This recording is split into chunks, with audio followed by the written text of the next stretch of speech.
Сотко кайрылуу тартиби, жол жобосу жөнүндө сиздердин суроолоруңуздарга тажрыйбалуу юрист Мырзабеков Чыңгыз Авазович жооп бермекчи.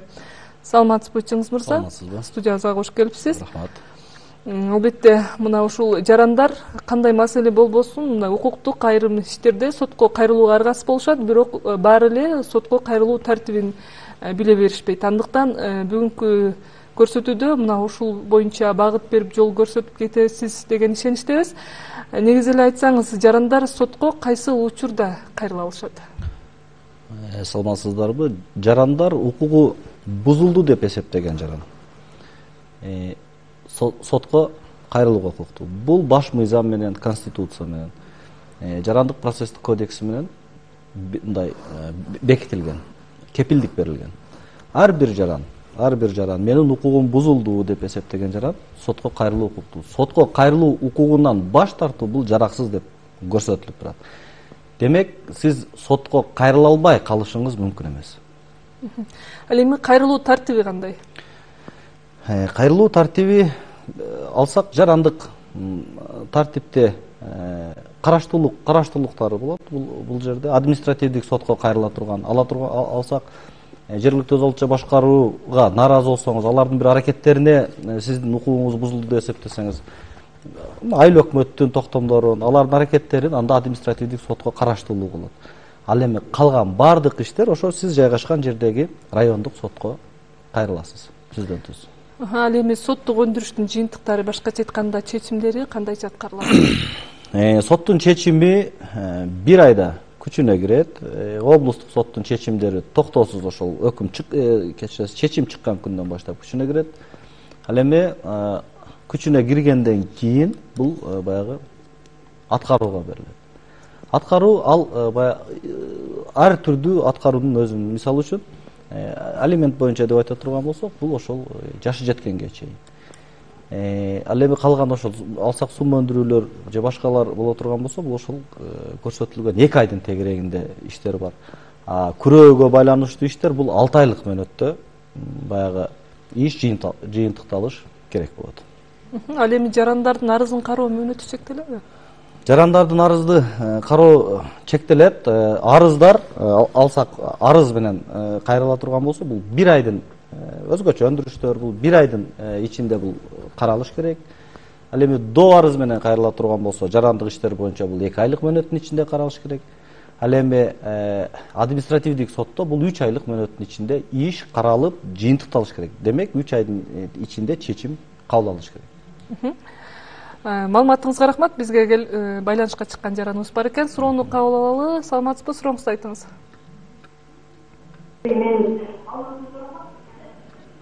Айтыңыз. Мен bir kızım var ama bir ajrashib ketdi, bir kızım var. Aramda alimet var bol ajrashapti, jo'q etiga ajratib qo'yib marg'ida chiqaydigan meni maqsad deniyor. Kimsh jo'lashimda maqsad deniyor chiqib ketgan.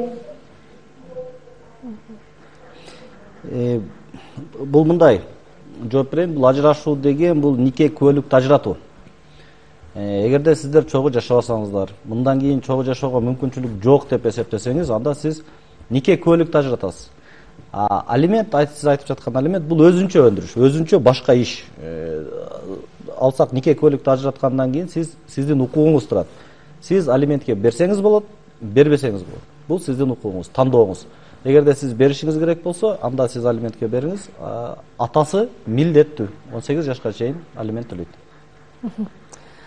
Урматтуу телекөрүүчүлөр, ошондой эле WhatsApp колдонуучулар, бүгүн биз сотко кайрылуу тартиби боюнча эфирди алып баруудабыз. Андыктан мына ушул темага байланыштуу суроолоруңуздар болсо, бизге байланышка чыгып, же WhatsApp аркылуу SMS суроо жөнөтүп, өз суроолоруңуздарга жооп алсаңыздар болот.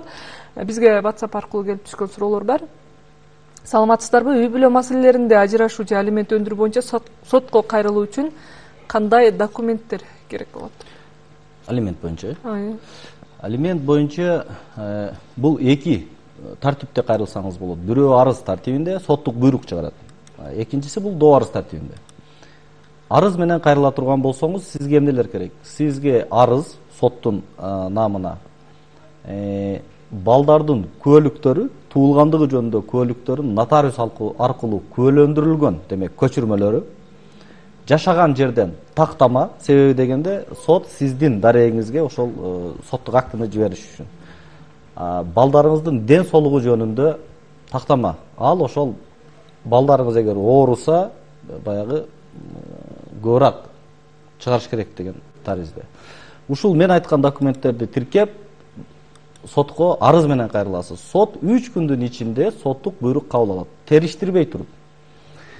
Экинчи бул до тартибинде берилет. До тартибинде жогоруда мен айткандай 2 айлык мөөнөт ичинде каралат. Бул жерде соттук териштирүү болот. Демек, сиздин жолдошуңузду чакырып, сизди чакырып, ал жерде ар ким өзүнүн далилдерин келтирип, андан кийин гана сот чечим чыгарат. Бул чечим 1 айдын, демек 30 күндүн ичинде күчүнө кирет. Ал эми арыз менен кайрылсаңыз соттук буйрук 10 күндүн ичинде күчүнө кирет. Эми айырмасын айта кетейин. 10 күндүн ичинде кирген соттук буйрукту эгерде доогер ал соттук актыга нааразы болсо, ал келип каршы пикир менен кайрылат.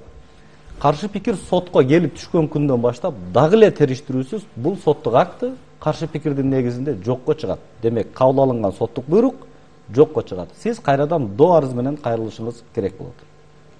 Рахмат. Кийинки суроо. Сотко арыз жазган учурда төлөнүүчү мамлекеттик алымдар тууралуу маалымат бере кетсеңиз, каралуучу иштин мүнөзүнө жараша төлөнөбү? Албетте, мүнөзүнө жараша төлөнөт. Мына азыр айтып жаткан алимент боюнча мамлекеттик алымдан бошотулган. Нике ажыратуу боюнча бул 1000 сом мамлекеттик алым төлөйсүз. Ал эми суммалар боюнча бул демек 50 000 сомго чейинки суммаларга бул 5%. Алсак 40 000 сомдун же 50 000 сомдун 5%. 50 000 сомдон 250 000 сомго чейин 2,5 миң сом, андан сырткары ошол демек сумманын 4%. Ал эми 250 000 сомдон 500 000 сомго чейин ошол сумманын 3%, 20 000 сомдон сырткары 3%. Андан жогору миллиондорду демек 2%, андан жогору 1%. Ал эми ошол күрөөлөр боюнча мисалы үчүн кыймылсыз мүлктөрдү ала турган болсок, ошол кыймылсыз мүлктү баалап туруп, ошону мен жогоруда айткандай эле ошондой пайызы төлөнөт. Дагы бир суроо бар. Саламатсыздарбы? Мен жубайым, мен алыста иштеп жүргөн кезде балдарды таштап башкага турмушка чыгып кеткен. Анан кайра кийин келип мени аксакалдар сотуна берип, ата-энемден калган үйдөн чыгартып салды. Мен аксакалдар сотунун чечиминин үстүнөн арызданып, кайра үйүмдү ала аламбы дейт. Албетте. Аксакалдар соту чечим кабыл алгандан кийин аны сиз ошол аксакалдар соту кайсыл райондо жайгашкан болсо, сиз ошол райондук сотуна барып арыз бересиз. Райондук сот аксакалдар сотунун чечимин мыйзамдуу эместигин териштирбей туруп, аны жокко чыгарып, сиздин арызыңызды до тартибинде карайт. Демек, бул баягы соттук отурум сотто каралат. Эгерде аксакалдар сотунун чечимине эч бир тарап нааразы болбосо, бардыңар макул болсоңор гана аксакалдар сотунун чечими аткарылат. Ал эми сиз аксакалдар сотунан макул болбосоңуз, сиз мындай толук укугуңуз бар. Аксакалдар сотунун чечимин бузуп, райондук сотто каратууга. Рахмат. Кийинки суроо. Жеңем ажырашууга арыз жазган, эми арыз каралбай калыптыр, кайра жазгыла дейт. Кайра жазганга дагы акча төлөнүшү керек экен. Бирок алимент кесилгенде арыз каралбаса алимент кайдан кесилет дейт. Мен жогоруда айттым, алимент боюнча иштерде төлөнбөйт. Мамлекеттик алымдан бошотулган алимент. Демек, сиз биринчи жазганда дагы, экинчи жазганда дагы төлөбөйсүз. Эгерде ушундай эле учур болуп, нике ажыратуу болобу же башка иштер болобу, эгерде сиз мамлекеттик алым төлөгөн болсоңуз, ал ишти кароосуз калтырса, иш негизинен каралбаса, териштирүү жүргүзүлбөсө, анда иш ичиндеги материалдар менен сизге кайтарат. Сот кайтарганга укуктуу. Эгерде ошол тиешелүү документтер тиркелбесе, тараптарга до арыздын көчүрмөсү жөнөтүлбөсө, мамлекеттик алым төлөнбөсө, мындай учурларда сот ишти кароосуз калтырып сизге документтерди кайтарат. Сиз ошол эле иш кагаздарды кайра сотко алып барып тапшырсаңыз болот. Ошондо экинчи рет кайрылып жатканда сиз мамлекеттик алым төлөбөйсүз. WhatsApp аркылуу келген кийинки суроо. Ажырашуу сотко чейин жарандык актыларды каттоо бөлүмүндө дагы жүргүзсө болобу же сөзсүз түрдө сот тартибинде чечилеби? Кайсыл учурда ажырашуу сот тартибинде каралат дейт? Эгерде сиз жолдошуңуз менен өз ара тынышындай келишип, сотко барбай ажыратууну кааласаңыздар, сиздер жарандык абалдын актыларын каттоо бөлүмүнө барып, экөөңөр биргеликте арыз бересиздер. Ал жерде каттоого түшкөндөн кийин 1 айдын ичинде сиздердин нике куөлүгүңүздөрдү ажыратып берет. Мындай учурда силер сотко кайрылбайсыздар. Сотко кандай учурда кайрылат? Бир тарап макул болбогондо, же экинчи тарап жок болгондо, мындай табууга мүмкүн болбогон учурда бул сот тартибинде гана ажыратылат. Сот 3 айдын тегерегинде мөөнөт бериши мүмкүн эгерде бир тарап талап койсо. Бирок баягы бир тарап жок, мен ажырашпаймын, мен жашаймын дегенине карабай, сот буну ажыратат. Себеби мажбурлап жашатуу мыйзам менен тыюу салынган. Кийинки суроо. Бала асырап алалы дедик эле, соттун чечими негизинде өткөрүлөт дейт. Жолжобосун айтып бериңизчи. Баланын атасы жок, апасы баладан баш тарткан. Бул жерде мындай маселе бар. Бала асырап алуу оңой иш эмес. Сиздин бунун үчүн сиз соттолбогон болушуңуз керек. Сиздин баланы багууга сиздин каражатыңыз болуш керек. Сиз мындай өнөкөт ооруларыңыз же болбосо бир баягы спирт ичимдиктерин ичпеши, сиздин жүрүм турумуңуз жакшы болуш керек. Баланы багууга сиздин туруктуу кирешеңиз болуш керек. Бунун баары сизде бар боло турган, мындай жок, сиз таза боло турган болсоңуз, сиздин бакканга мүлкүңүз, кирешеңиз, үйүңүз бар боло турган болсо, анда сизге макулдук берет. Буну үй бүлө балдарды коргоо бөлүмү сизде ар тараптуу карап чыгып, териштирүү, иликтөө жүргүзүп туруп, андан кийин корутунду жазып берет. Бала бакканга макулдугу бар деп. Андан кийин сиз сотко барасыз, сот аркылуу асырап аласыз. Ошол күндөн баштап апасы деген, атасы деген графага силердин атыңар жазылып, бул мыйзамдуу силердин балаңар болот. Эгерде ошол силер асырап алгандыгыңарды сырды башка үчүнчү жактар ача турган болсо, аларга карата жоопкерчиликке тартылат. Маалыматыңызга рахмат. Азыр бизде түз байланыш бар.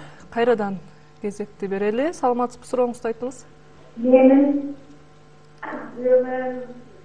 турмуш курган 2 жанымда жашаган элес. Анан кийин ажырашып кетип, чыгып келебеден балам ошондо бир 5 жыл болгондон кийин өзү келип, балам учетун жака коюп алды эле. Мен бийдерем, келбедем. Учет ошакта турат, ол үйдүн өзүнүн мурунку катынан калган балага каттатып койгон экен. Кандай жол менен балага андай кылып алса болот? Бөлдүрө алса? Бул алдын ала ойлонуп, эртеңки күндө талаш чыкпаш үчүн ошол кийинки аялынын баласына өткөргөн. Ошон үчүн көзү тирүүндө менчик ээси өзү каалаган адамга өткөрүп берүүгө толук укугу бар. Көзү тирүүндө өткөрүп бербеген мүлктөр бул ошол талашка түшүп, мураскерлер баягы 5-6 адам өзүнүн үлүшүн талашып калат. Сиздин учуруңузда сиздин балаңыз каттоодо тургандыгына карабай, ал үйдөн үлүш ала албайт. Себеби дегенде ал менчик укугу анын башка баласына өткөн 100%, ал өзү каалагандай тескейт, өзү каалагандай пайдаланат. Кийинки суроо. Саламатсыздарбы, менин неберелериме алимент чыккан. Күйөө балабыз сотко кайрылып, аталыктан баш тартып, алимент төлөбөй койду. Эми кайра алиментти өтүп кеткен убактысын кошо төлөтүп алса болобу дейт. Суроону мындай тактап берсеңиз, эгер бул аталыктан баш тартуу дегенди бул баш тарта албайт. Эгерде алиментти кыянаттык менен төлөбөй жүрүп, аталык укуктан ажыратылган болсо сот аркылуу, ошол учурда дагы баланы кароо милдетинен бошотулбайт деп үй бүлө кодексинде жазылып турат. Демек, аталык укуктан ажыратылганына карабай, ал баланы багууга милдеттүү. Соттун чечими менен алимент төлөйт, бошотулбайт. Ал эми соттун чечими чыккан болсо, ал мен жок, мен аталыктан баш тартам деп өз алдынча баш тарта албайт. Ошондуктан алимент төлөөгө милдеттүү болот. Кийинки суроо. Менин балам таксиде жол кырсыгынан жабыр тарткан. Айдоочуга биз тосмо арыз жазып бергенбиз, тобубуз жок деп. Ошол тосмо арызды жокко чыгаруу тартибин айтып бере аласызбы дейт. Бул эми баягы тергөө органдары тергөө учурунда сиз демек тосмо арыз бердиңиз. Ал эми кандай учурда? Демек сиз жокко чыгарууну каалап жаткан болсоңуз, демек ал сизге бир милдеттемени мындай мен сага тиги акчаңы каражатыңды төлөп берем, кеткен чыгымдарыңды төлөп берем, сиз мага тосмо арыз бер деп ушундай бир келишим менен болгон болушу мүмкүн. Ошон үчүн сиз аны аткарбай коет, анан сиз жокко чыгарууну каалап жаткан болушуңуз мүмкүн. Албетте бунун ошол эмне себептен сиз аны тосмо арызды кайтарып алгыңыз келип жатат. Укугуңуз бар, тосмо арызды кайта кайтарып алсаңыз болот. Бирок ошону негиздеп беришиңиз керек. Сиз ошону эмне себептен кайтарып алганыңызды негиздеп беришиңиз керек. Себеби дегенде ал сизге сөз берип, мына сиз мага тосмо арыз бериңиз, мен сизге ошол каражатыңызды төлөп берем деп төлөбөй койгондугу үчүн, аны бүгүнкү күндө төлөбөй жатат деп туруп, сиз тосмо арызды кайтарып алып, ошол ишти кайрадан жандандырганга сизде укук бар. Байланышта теле көрүүчүбүз бар. Сурооңузду айтсаңыз болот. Мен кызыма үйдө деген каттап бергенде өзүмдүн төлөгөн кызыма. 2 комнат благоустроенный квартира болчу. Анан аны деген кредит алып астыга жылайын дегенмен берген да деген ошол кайсы кредит эмектеп деген через нотариус аркылуу жазып берген. Анан мен бербей атат, мен мурун үй сатып берген, бул кат менен кийин. А мен кайра ушул мен өзүмдүн үйүмдү бербей атат, мен кандай жол менен алсам болот? Түшүнүктүү. Сиз өзүңүздүн кызыңызга демек тартылуу келишим менен белекке берүү, акысыз өзүңүздүн кызыңызга берген болушуңуз мүмкүн. Буну белекке берүү, тартылуу келишим менен. Же сатып алуу, сатуу келишими менен берген болушуңуз мүмкүн. Эми кызыңызга сатып алуу, сатуу келишим түзбөгөн болушуңуз керек. Себеби дегенде кызыңыз ортодо, кызыңыз сизге турак жайды сатып алуу үчүн баланча миң сом төлөндү деп көрсөтпөйсүңөр да. Демек акысыз белекке берүү жолу менен берген болушуңуз керек. Мындай учурда сиз сотко арыз бериңиз. Тартылуу келишимин жокко чыгаруу боюнча. Эскерте кетчү нерсе сатып алуу, сатуу келишими кандай учурларда жокко чыгарылат? Кечиресиз, тартылуу келишим кандай учурда жокко чыгарылышы мүмкүн? Эгерде сизге карата кылмыш жасаса, мен азыркы учурду кылмыштын курамы бар деп эсептейм. Себеби дегенде бул сиздин ишеничиңизге кирип, убактылуу ошол баягы мындай көздөгөн максатын бүтүрүү, теги банктан кредит алуу максатында аны убактылуу алып, ишеничиңизге кирип, бирок сизге аны кайтарып бербей жатса, бул алдамчылыкта шектелиш керек. Ошондуктан сиз бул мындай учурда сиз тартылуу келишимин жокко чыгаруу жөнүндө сотко арыз бериңиз, сотто толук далилдеп бериңиз. Сот бул келишимди жокко чыгарат, үй кайрадан сиздин наамыңызга өтөт. Бизде кайрадан байланыш бар. Суроого кезек берели. Мен аябай жакын турганым, ажырашпай туруп эле Турцияга иштеп кеткен. Анан Турцияда иштеп жүрүп, күйөөсү болсо Бишкекте калган. Анан ал кыздын агасы участок сатып берген Агордодон. Ал участокта таң салышкан экөөбү жашап жүргөндө. Отолорунда 3 бала бар болчу. Эки баланын күйөөсү сөз алып, кыз эмне калган эле мындай эле законсуз эле ажырашып эле, анан күйөөсү башка аял алып алыптыр. Турцияда иштеп жүргөндө. Турциядан келгенден кийин анан үйдү табышпай эле калып, негизи деп элечи. Анан бир кызды эч бир долясы калып атат. Кызыбыз болсо, баягы жакын арада эле пневмониядан каза болуп калды. Экөөнүн дачысы бар. Күйөөсү болсо ал үйдү сатып ийип, ал үйдөн кызын китеби, кызыбыз да болчу.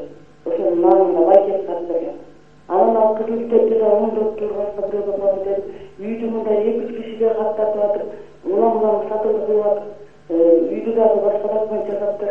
Ошентип сатып, анан башка жерден тамамлап кетип калыптыр. Үчүнчү кыз доля кандай кылыш керек? Экөөнүн дачысы бар, кызыбыз каза болуп калды. Түшүнүктүү. Бул жерде мындай да жалпы мүлк бул жубайлардын жалпы мүлкү болот. Балдардын үлүшү болбойт. Демек, теги жолдошу ал турак жайды өзү сатканга укугу бар болгон. ошондуктан бул мыйзамдуу көрүнүш. Кийинки суроо. Мен жер сатып алгам. Госрегистрдан өткөрүп сатып алгам дейт. Баары мыйзамдуу деген кызыл китеби менен.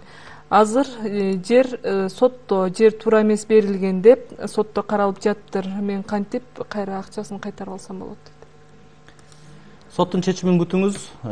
Чындыгында мыйзамсыз сатылды деп тапса, анда сот бир эле тараптуу эч качан карабайт. Сот ар тараптуу карайт, ар бир бузулган укукта. Ошондуктан эгерде сиз чындыгында аны мыйзамсыз сатылган деп табыла турган болсо, анда бул жерде сиздин акчаңыз да кайтарылат. Ошо мыйзамсыз сатканга жол берилген кызмат адамдарына карата кылмыш жоопкерчилигине тартылат. Ал эми бул соттун чечимин күтүңүз, балким сиздин пайдаңызга мындай чечилип кала турган болсо, ошондуктан азыр соттун чечими чыкмайынча алдын ала эч кандай бир аракет жасабай туруңуз. Кийинки суроо. Менин агам каза болуп, жеңем Түркияга 5 баласын таштап качып кетти. Эми 5 бала кароосуз калды. Кандай кылып жоопко тартылабы, жоопко тартса болобу дейт балдардын апасы. Бул жерде кылмыштын курамы жок, бирок балдарды таштап кеткендиги үчүн аларды мындай энелик укуктан ажыратылат.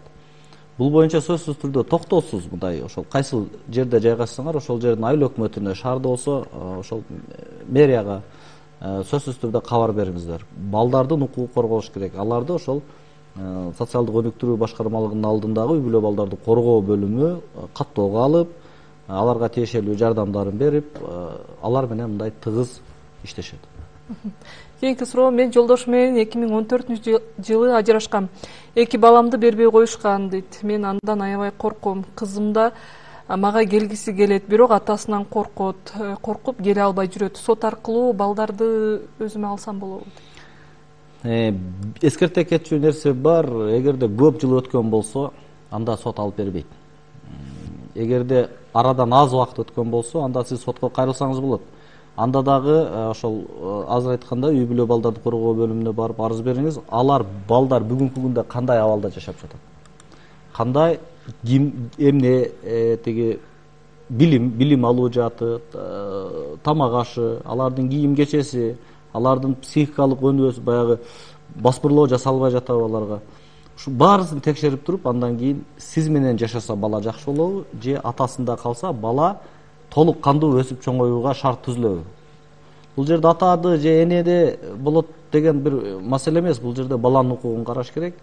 Бала кимде жүрсө, бала мындай жакшы адам болуп чоңоет, толук кандуу болуп чоңоет деген маселеге сот көңүл бурат. Мындан сырткары, эгерде кыз бала боло турган болсо, баягы ал апасына көбүнчө мындай соттук практика ошондой. Себеби дегенде атасына калса мүмкүн эмес, аны жуундуруш керек, аны жуундуруп тараш керек деген мындай бир топ маселелер бар. Ошон үчүн ошол жактарын дагы эске алыш керек. Эгерде уул бала болсо, аны дагы мындай карап көрүш керек. Эгерде апасында такыр эле бакканга тиги шарты жок болсо, баланы таштап коюп өзү акча табуу максатында башка жумушка жетсе, баланы баягы сел саяктыкка көчөдө жүрүп калганына жол бере турган болсо, анда баланы атасына алып берет.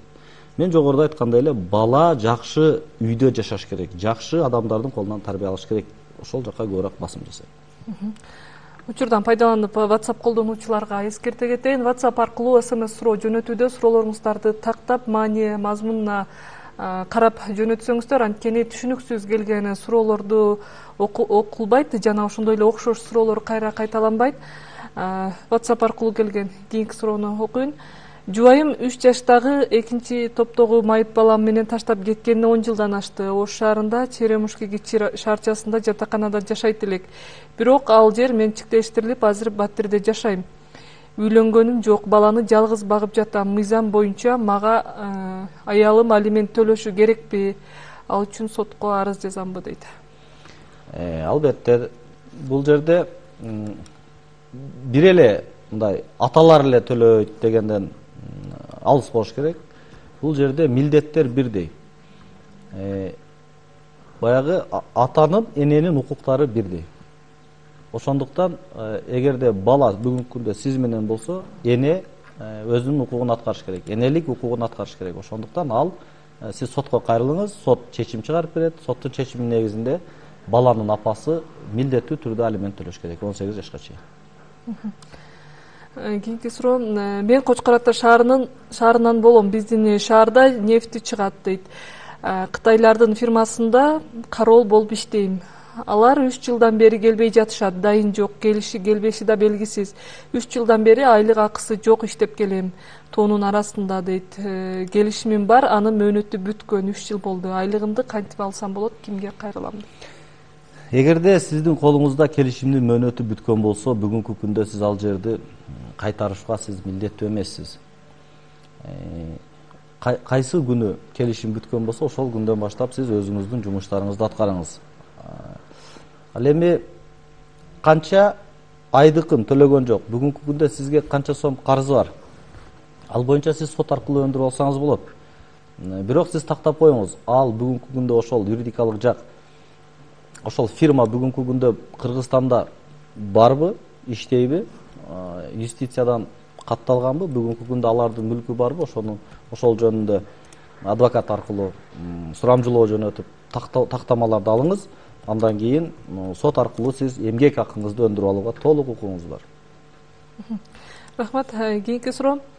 Кылмыш иши боюнча соттун өкүмүнө нааразы болгон учурда кайра канча убакыттын ичинде жогорку инстанцияга арызданууга болот дейт. Соттун өкүмдөрү боюнча эски Кыргыз Республикасынын кылмыш жаза кодекси боюнча 10 күндүк мөөнөт бар болчу. Бүгүнкү 2019 жылдан баштап бул 30 күн, демек 1 айдын ичинде апелляциялык тартипте жогорку турган демек облустук сотко жага теңдештирилген сотко кайрылганга болот. Азыр бизде дагы байланыш бар. Сурооңузду айта берсеңиз болот, угуп жатабыз.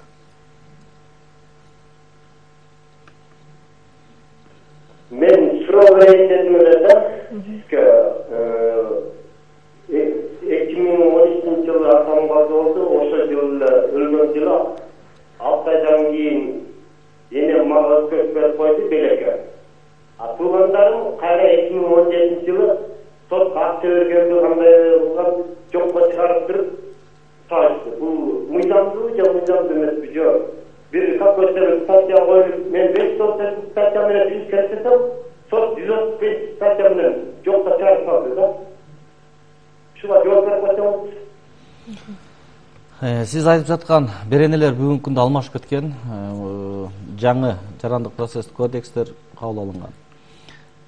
Сиз бул мындай, мыйзамдуу, мыйзамдуу эмеспи деп сурооңузга жооп берип коеюн. Соттун чечими дайым мыйзамдуу болот. Соттун чечими күчүнө кирген болсо, ал мыйзамдуу. Ал бардык юридикалык жактарга, жеке жактарга милдеттүү. Ал эми мурас боюнча сиз ал эгерде мураска мыйзамсыз өткөн болсо, мисалы үчүн көпчүлүк учурда мурас соттун чечими менен бузулуп жүрөт. Менин практикамда дагы абдан көп кездешкен.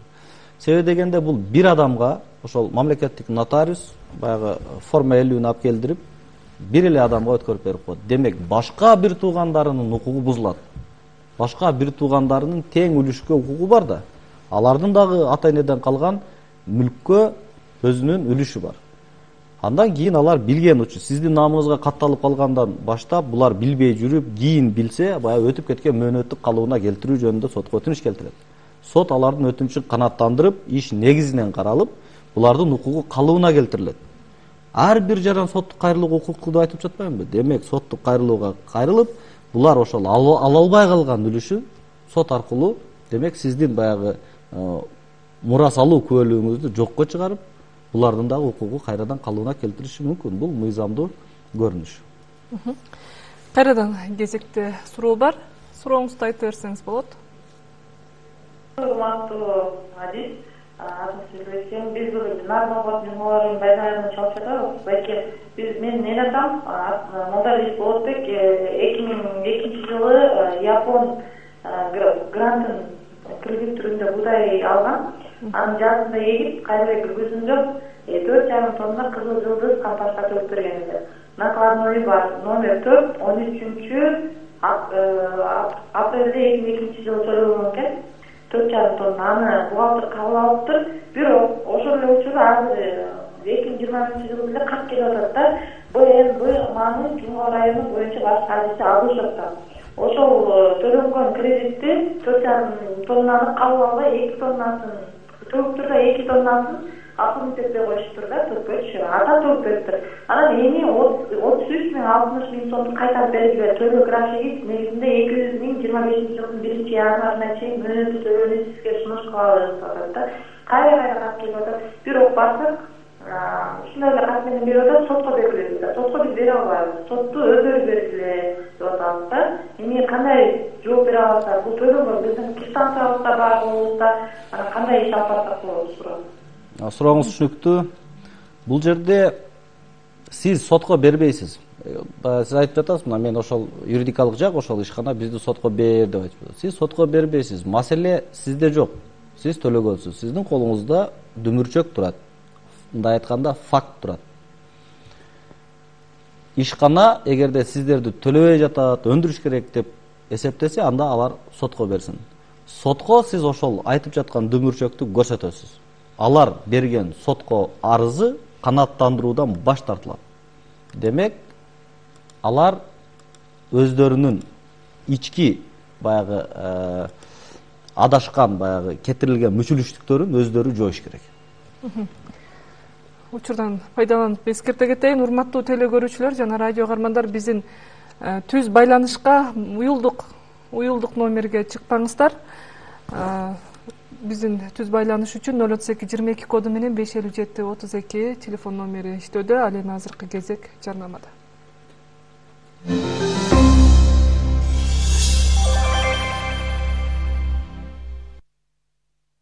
Glovo, siz kaaлаган нерсеге заказ берген тиркеме.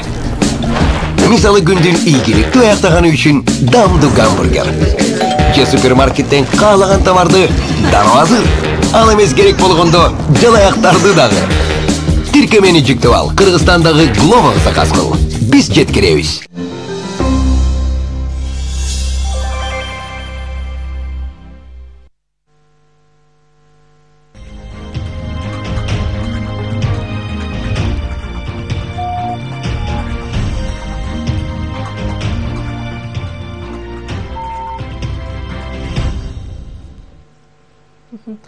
WhatsApp аркылуу келген суроолор менен улантайын. Саламатсыздарбы? Мисалы, энеси дейт, балдарды таштап чет өлкөгө иштегени чыгып кеткен болсо, узак убакытка келбесе дейт, ата эне ажырашса, балдар ошондо сот аркылуу атага алынып берилеби, энелик укуктан ажыратса болобу дейт. Албетте, эне көп жыл бою балдарын карабай жүрсө, анда атага алып берилет. Себеби балдардын эң жакын адамы атасы, анан энеси, апасы болот. Булар экөө тең укуктуу. Ал эми чоң атасы, чоң энеси, тайтасы, тайнеси, булар жакын туугандар болот баланын. Демек, биринчи кезекте бул апасында болуш керек же атасында болуш керек. Эгер апасы сиз айткандай көп жыл бою келбей балдарын карабай жүрсө, албетте атасына алып берилет сот аркылуу. Кийинки суроо. Биз үй саттык эле 2019-жылы 60% сатып алган тарап берген, 40% акчасын 3 жылдан бери алдап бербей жатат. Кимге кайрылып, кантип өндүрүп алсак болот дейт. Бул эми жарандык милдеттеме. Бул жерде баягы кылмыштын курамы жок, ошондуктан жарандык милдеттеме болгон үчүн сиз жарандык тартипте сотко кайрыласыз. Сот демек ошол калган калдык акчаны өндүрүү жөнүндө милдеттендирет. Ошол эле учурда ошол баягы айтып жатасыз го, турак жай бар деп. Турак жайга камак салдыруу боюнча дагы өтүнүч келтиресиз. Эмне себептен? Сиз ошол акчаны өндүрүп алганга чейин, ошол иш каралып бүткөнгө чейин, тиги сиз айтып жаткан, сиз саткан турак жай эч жака сатылып же күрөөгө коюлуп же башка үчүнчү тараптардын колуна өтүп кетпеш үчүн ал мындай убактылуу камак салынып турат. Эгерде сиз айтып жаткан калдык сумманы убагында төлөп бербесе, баягы соттун чечими чыккандан кийин соттук аткаруучулар барып ага милдеттендирет да 10 күнүн ичинде төлөгүн деп. Ал убакыттын ичинде төлөбөй соттун чечимин аткаруудан баш тартса, анда соттун чечимин өндүрүү, баягы соттун чечимин аткаруунун ыкмасы өзгөртүлүп, аткаруу баягы турак жайга бурулат. Демек, турак жайды сатуу жолу менен сиз акчаңызды өндүрө аласыз. Биз жакында эле унаабызды алдап алып кеткен адамды үй камагына чыгартканбыз. Соттон чыгып, ал кайра төлөп бербей качып жүрөт. Эми эмне кылсак болот дейт. Бизге акча керек эле деген. Эми сиз өзүңүз айтып жатасыз, чыгартканбыз деп. Демек, сиз тосмарыз бергенсиз. Тосмарыз бербеш керек болчу. Сиз арыз берүү дагы сиздин укугуңуз, тосмарыз берүү дагы сиздин укугуңуз. Ошон үчүн иш толук өндүрүп алганга чейин сиз ага тосмарыз бербешиңиз керек болчу.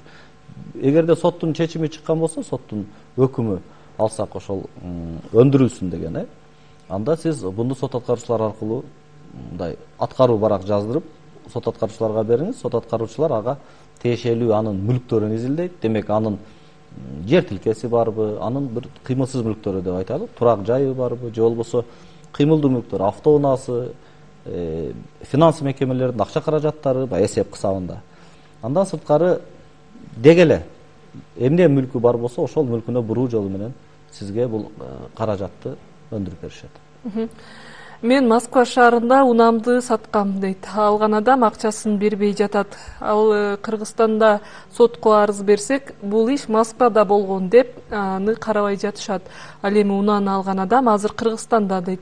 Акча сурап барсак, жаман сөздөрү менен сөгүп жөнөтөт. Кандай кылып өндүрүп алсам болот? Келишим кайсыл жерде, бүтүм келишим кайсыл жерде түзүлсө, ошол жердеги мыйзам менен каралат. Кылмыш кайсыл жерде болсо, ошол мамлекеттин мыйзамы менен жаза белгиленет. Демек, сиз кайсыл жерден акчаны берген болсоңуз, бул ошол мамлекеттин мыйзамы менен, ошол жердеги кандай тек мыйзам иштесе, ошол менен жөнгө салынат. Кийинки суроо, кайнагам каза болуп калган. Ал салган үйүн аялы учурда талашып жатат. Ал каза болгондон кийин кызыл китеп жасатып алышыптыр. Ошентип каза болгон адамга дагы документ жасатса болобу дейт. Анын биринчи мураскерлери ким болот? Ошондо кайненем да мураскер боло алабы деген суроо. Каза болгон адамдын апасы болобу, биринчи мураскер же жубайы? Каза болгон менчик ээси каза болсо, каза болгон адамдын апасы, деги келинчеги, анан балдары бул биринчи кезектеги мураскер болот. Демек, ошол адамдар тең үлүштүк, мындай тең үлүшкө ээ болушат. Ал эми сиз айтып жатасыз, кайненеси деп, ал үчүнчү тараптар, алар мураскер болушпайт. Экинчи кезектеги мураскерлер бул ошол каза болгон адамдын бир туугандары.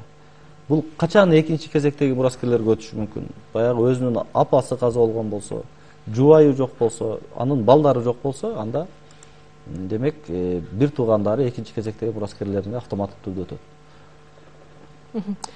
Кийинки суроо, менин бир балам бар, бирок анын атасы бала туулганда эле кетип калган. Ортодо нике күбөлүгү жок. Сотко берип алимент чыгартсам болобу дейт. Мына ушул эле сыяктуу суроолор көп келген. Нике күбөлүк ортодо жок болсо, алимент өндүрүүгө болобу деген. Болот. Болот. Мындай бул абдан бүгүнкү күндө көп карала турган иштердин бири. Көп бериле турган суроолордун бири. Биздин практикабызда дагы абдан көп кездешет.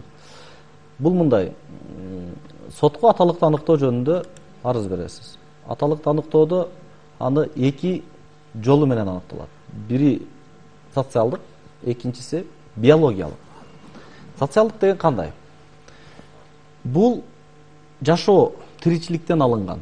Алсак, сиз соттук отурумга сиз күбөлөрдү алып келесиз. Күбөлөр кимдер болушу мүмкүн? Ошол эле сиздин тойго күбө болгон досторуңуз, жеңелериңиз, тууган уруктар, алар тараптан дагы келип мындай күбөлүктөрдү беришет. Күбөлүктү кантип берет? Ооба, биз буларды билебиз. Булар 2000 жылы үйлөнүшкөн, паланчаттуу балалуу болушкан, экөө жашагандыгы анык деп күбө болуп беришет. Анан атасы, баланын атасы, эгерде ооба мен баланын атасы болом десе, анда бул биологиялык экспертиза жүргүзүлбөй туруп сот чечимин чыгарат. Мындай учурда алимент чыгарат. Биологиялык кандай? Атасы жок, бул менин балам эмес деп баладан баш тартса, анда биологиялык экспертиза дайындалат. Бул биз айтып жүргөн ДНК. баланын бул биологиялык экспертизанын корутундусу чыккандан кийин сот ошого карап чечим чыгарат. Демек ал канааттандырылат же канааттандыруудан баш тартылат. Эгерде чындыгында биологиялык экспертиза атасы деп чыгарып берсе, анда соттун чечими менен алимент чыгарылат. Акыркы суроону окуй кетейин. Саламатсыздарбы? Мен бирөөдөн 300 000 карыз элем. Ал адам сотко берип, соттон мага 15-ине чейин мөөнөт берди. Эгерде акчаны таап бербесең, камаласың дейт. Мен кандай жоопкерчиликке тартылам? Мындай учурда камак жазасы жок. Себеби дегенде бул жарандык милдеттеме. Мен жогоруда айтып кеттим. Бул жерде кылмыштын курамы жок. Бирок сиз бул жерде 15 күн сизге кандай ким мөөнөт берди билбейм. Соттун чечими чыгып, соттун чечими күчүнө киргенден кийин буну соттук аткаруучулар кызматы аткарат. Ошолор сизге 10 күнгө чейинки мөөнөт берип, ошол мөөнөттөн өтүп кетсе, анда мажбур түрүндө өндүрөт сизден. Мажбур түрүндө кантип өндүрөт? Сиздин баардык мүлктөрүңүздү териштирип, ошол мүлк, ошол акчага, демек 300 000 сом тегерегин айтып жатат да. Ошол 300 000 сомдун тегерегиндеги ылайыктуу мүлкүңүзгө камак салып алсак, сиздин автоунааңызга деп айталы. Автоунааңызга камак салып, ага буруу жолу менен өндүрөт. Албетте, Кыргыз Республикасында адам укуктары жана эркиндиктери мыйзамдар жана сот аркылуу коргоого алынат. Сот адилеттигин сот гана ишке ашырат. Бүгүн биз мына ушул сот тартиби, ага кайрылуу жолдору тууралуу маалымат менен камсыздадык. Бул багытта сиздердин суроолоруңуздарга юрист Мырзабеков Чыңгыз Авазович жооп берди.